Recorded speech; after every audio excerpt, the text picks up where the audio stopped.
जुड़वा शहरों में डेरे कब डालने हैं? चेयरमैन तहरीक इंसाफ इमरान खान ने कारकुनों को तारीख दे दी। कप्तान ने लॉन्ग मार्च के शुरका को 26 नवंबर को रावलपिंडी पहुंचने की हिदायत कर दी।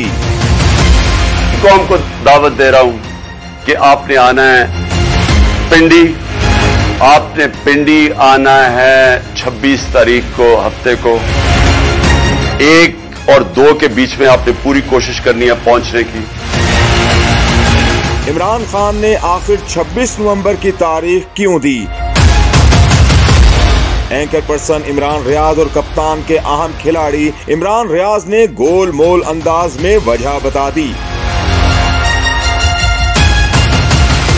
इमरान रियाज ने ट्विटर पैगाम में किसी का नाम लिए बगैर कहा कि लॉन्ग मार्च इस्लामाबाद आएगा मगर आप नहीं होंगे। इससे साफ जाहिर है पीटीआई यूट्यूबर का इशारा किस तरफ है। इमरान रियाज ने एक और ट्वीट में कहा कि ए रौनकां तुहाडे बाद लगणगियां। इमरान खान ने इसकी आखिरी उम्मीद पर भी पानी फेर दिया।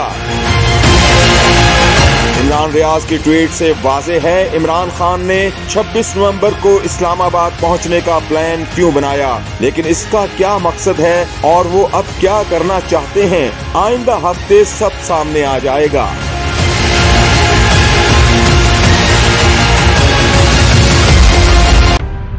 मेरा गुजर खान, मेरी पहचान। गुजर खान की तारीखी जीटी रोड पर वाक़े इस्लामाबाद की जानिब प्रिज्म टाउन गुजर